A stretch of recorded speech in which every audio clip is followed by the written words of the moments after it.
Hi friends, welcome to my YouTube channel. मो YouTube रो आउ एक ब्लॉग को आपण मानक स्वागत।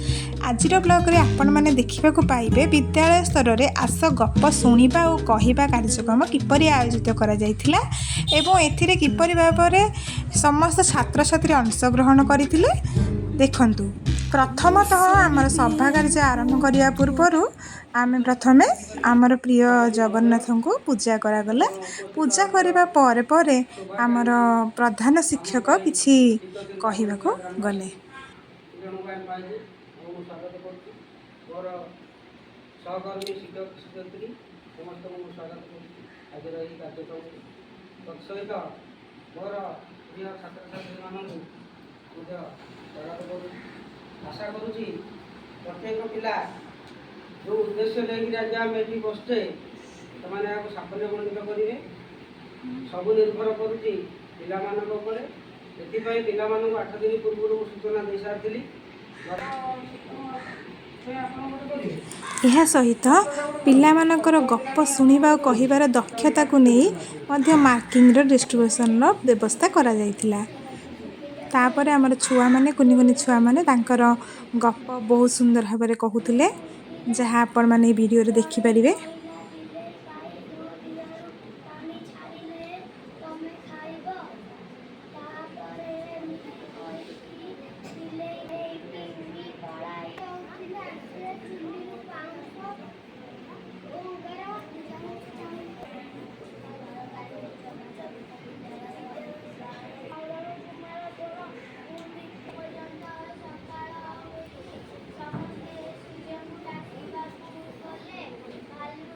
साधारणतः आमर जो लिसनिंग स्पीकिंग राइटिंग रीडिंग ये जो स्किल गुड़ाक अच्छे ये गप शुणा और कहवा कार्यक्रम आमर लिसनिंग और स्पीकिंग स्किल टाक बढ़ावाई ये गोटे प्रयास आमर गणशिक्षा विभाग तरफ।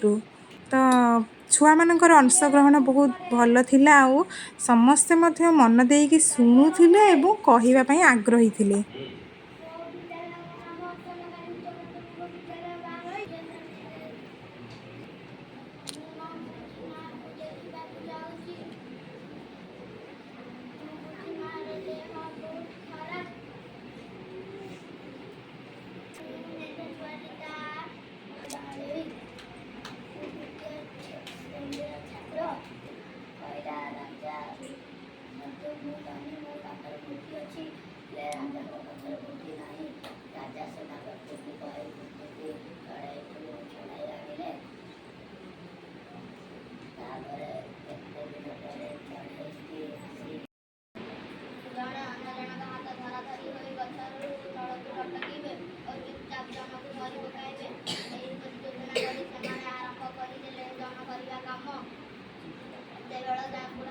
यह सहित छुआ माने मोबाइल रे बुड़ी रही कि जो आमर जेजे जेजे बापा पाखे बसिक जो से जो गप शुणुले से जो भूली गले यह द्वारा से आमर बुढ़ा जेजे बापा हूँ जेजेमा हूँ से गप शिखिकी आसी जहाद्वारा से उपस्थापन करुले। तो ता द्वारा कौन हम ना तांकर जेजे बापा जेजे माँ प्रति स्नेह भाव बढ़ जहाद्वारा आमर कौन है गोटे स्नेह भावर आदान प्रदान हो पारिथिला। आमे मध्य आम गाँवर किछि पुरुखा लोक मानकु मध्य निमंत्रण करिथिलु, सेमाने मध्य आसिकी तांकर किछि गप मध्य सुनेइथिले।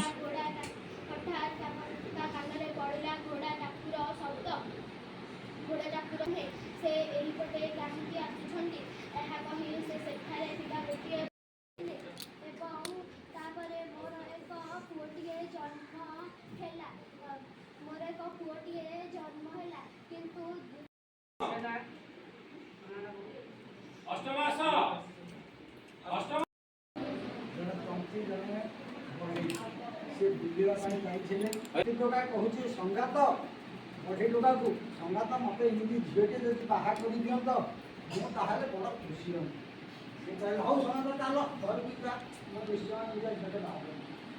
सी से घर को पड़े बढ़े टोका विश्वकर्मा सी गोटे काठर गोटे गौर या स्प्रिंग लगेगा गोटे रज पोशाक गौर नारायण पोशाक गोटे हाथ कहला संगात या बस बसिक स्प्रिंग भिड़े से छात्र पर पड़े सी से कौन कला ଉଡ଼ି ଉଡ଼ି ଯାଇକି ତନ୍ତୀ ଟୋକା ସେ ଛାତ ଉପରେ ପହଞ୍ଚିଲା।